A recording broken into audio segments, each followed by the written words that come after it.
Well, Rich, what do you think of this Thunderbird archery range here? It's nice. It's nice. Have you practiced out here quite a bit this year?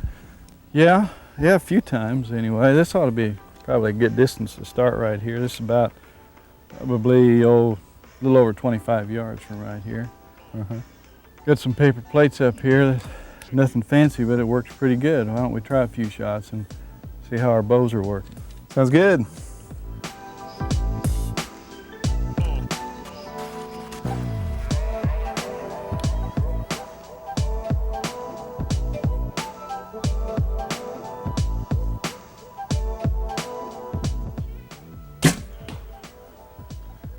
Dead on. Yeah, go ahead, try one. You been shooting much yet? I really haven't this year. I've only gotten out probably once or twice at the most. I plan on practicing here pretty regularly now. Well, now's the time to start.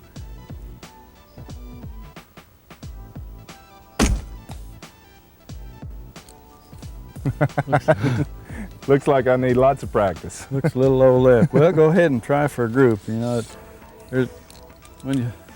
this time of the year, you know, it takes a while to get your muscles conditioned. That's why it's important to start early.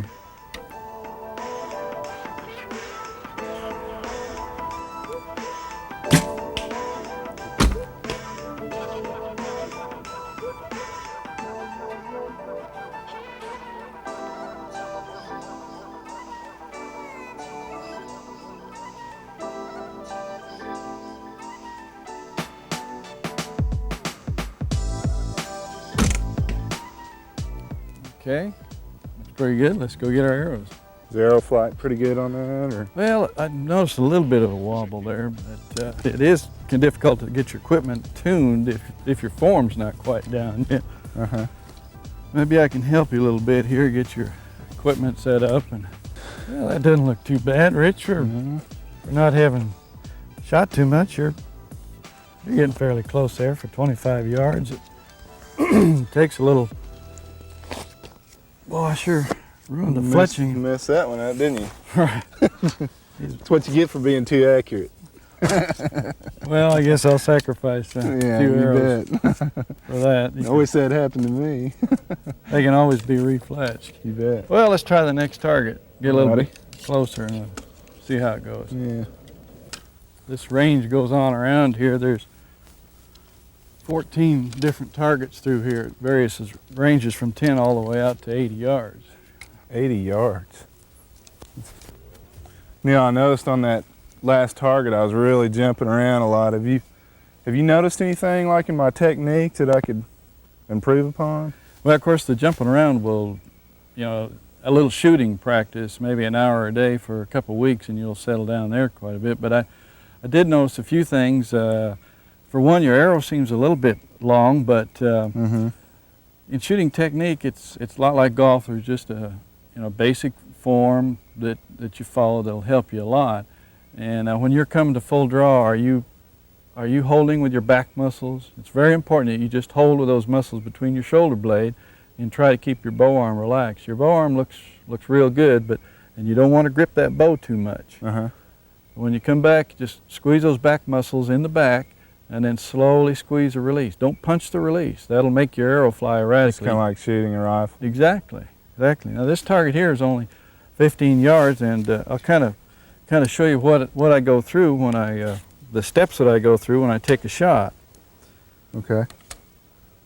Okay, first thing is get your hand right behind the bow, straight behind it, nice and relaxed. You don't want to grip it tight. And drop that shoulder down so it's seated. You just pull back against itself, pulling with your back muscles. When you come back to full draw, squeeze with those shoulder blade muscles, and then once you aim, you squeeze with those back muscles and just start squeezing. Good shot. Well, and you notice, thank you. But you notice, if you do it right, if you hold with those back muscles, that your release should just fly right back. I mean, your hand should fly back. And if you're holding with your arm, a lot of times you'll have a dead release, or it'll come forward when you let go, and you sure don't want to do that. Why don't you try it? Let me see. Watch you there.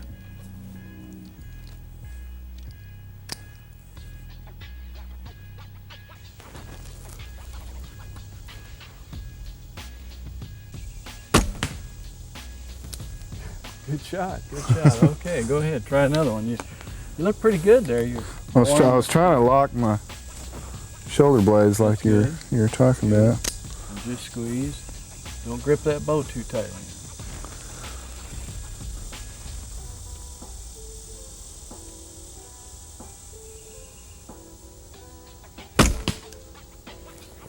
Good. See there, you don't need a little coaching. tighter. You're an accomplished shooter already. Yeah. Excellent. Well, let's go get our arrows. Okay. Oh, that's a pretty good group. Rich? A little better. Well, you practice, you know, at least an hour a day for a couple of weeks and be surprised how well you start shooting.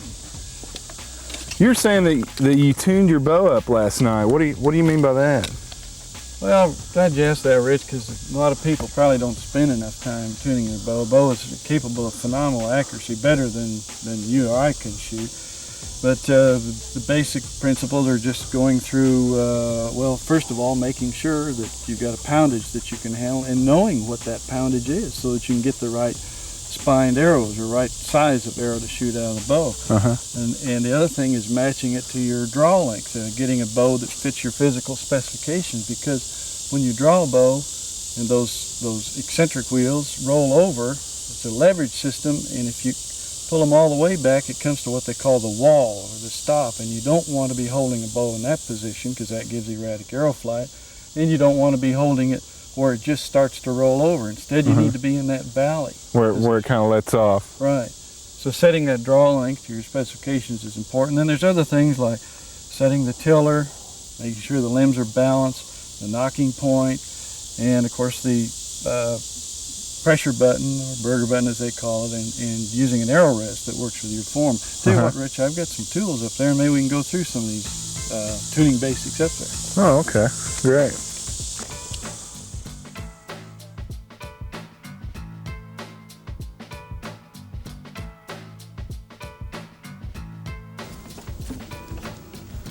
Okay, now you see these tools here in front of us? Yeah. Yeah, that's really all you basically need to tune your bow. One of the most important, of course, is the bow square. And with the bow square, you can check the tiller on your bow, and if you notice here, my upper limb is 5 3/4, and the lower limb is just about a 1/16 of an inch closer than that. That just means my lower limb is a little stronger than the upper limb, and that's to compensate for the fact that you've got a little more torque on that lower limb. That's so both limbs close at the same rate. Okay, the other handy deal you can do with this bow square is flip it on your string like that, and that checks your knocking location. See, the knock fits right there. In this case, I'm only about a 32nd of an inch above the perpendicular to the rest with a 90-degree angle. That has to be located through trial and error, and I'll show you a good technique for figuring out if your arrow even clears the bow, because you've got to know that that arrow is clearing. You don't want it slamming in the side of your bow. So let's take an arrow here and spray it with this spray-on powder.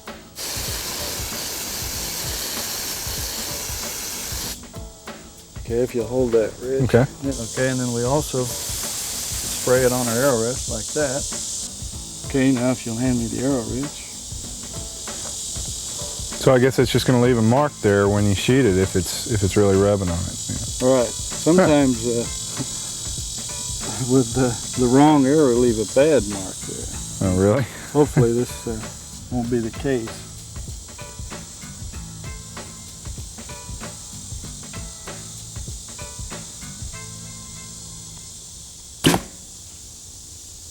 Okay, this would be interesting.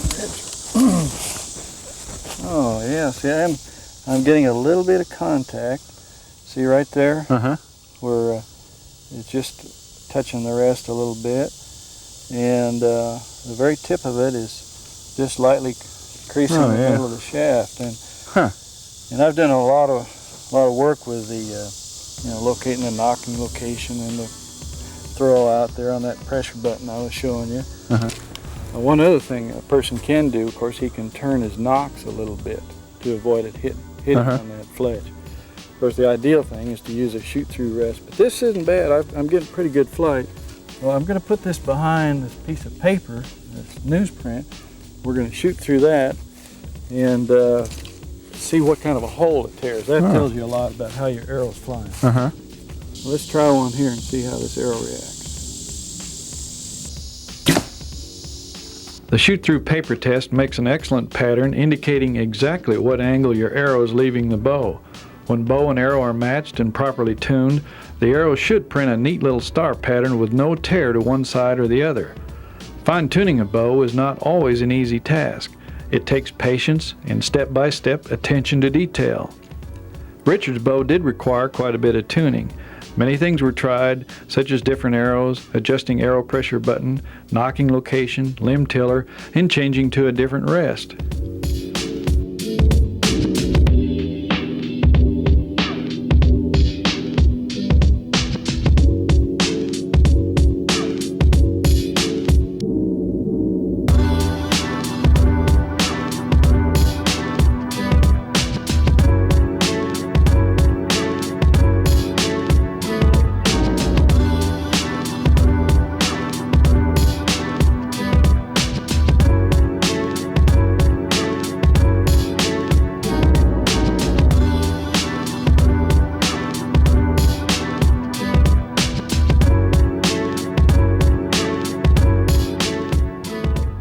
Progress was made, and with further practice, Rich is well on his way towards becoming a more confident bow hunter this fall.